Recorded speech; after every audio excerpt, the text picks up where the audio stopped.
When did you first hear about this story, Bill?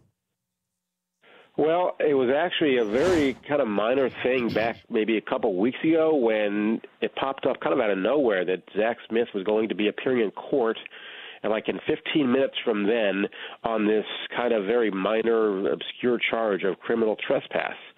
And didn't think much of it, thought, okay, this is a very minor thing, and then talked to his attorney that day, and then it just kind of blew up from there. So a couple weeks, it's just kind of amazing how quickly this has developed. What do you know about Zach Smith with this situation with his ex-wife, and how many incidents were there at Ohio State? Yeah, at Ohio State, we didn't know anything until just recently. Okay. There was no. We knew that Zach Smith and his wife had divorced a couple years ago. Didn't know the details of that. It was clear now, and obviously in my reporting and others, it was a pretty volatile marriage and ended obviously in divorce. We didn't know anything about potential domestic abuse at all until recently. What did you make of Urban Meyer's denial yesterday that the first he heard of this was Wednesday night?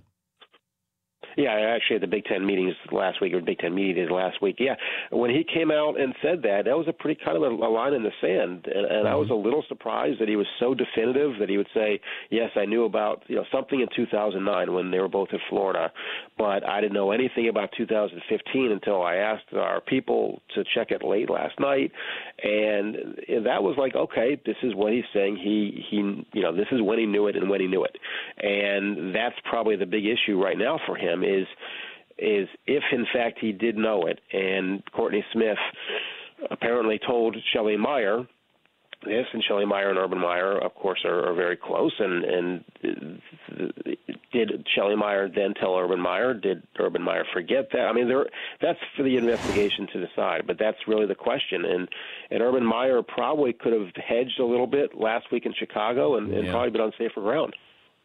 Is this a fireable offense?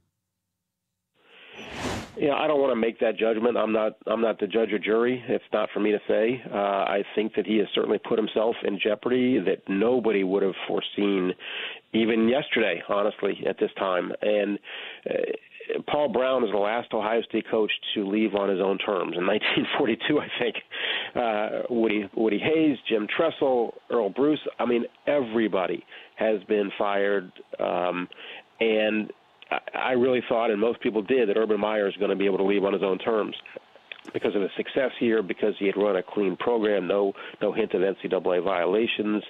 It was rolling. And now everything is up in the air. For more Dan Patrick Show, tune to Audience Channel 239 on DirecTV or download the Dan Patrick Show app.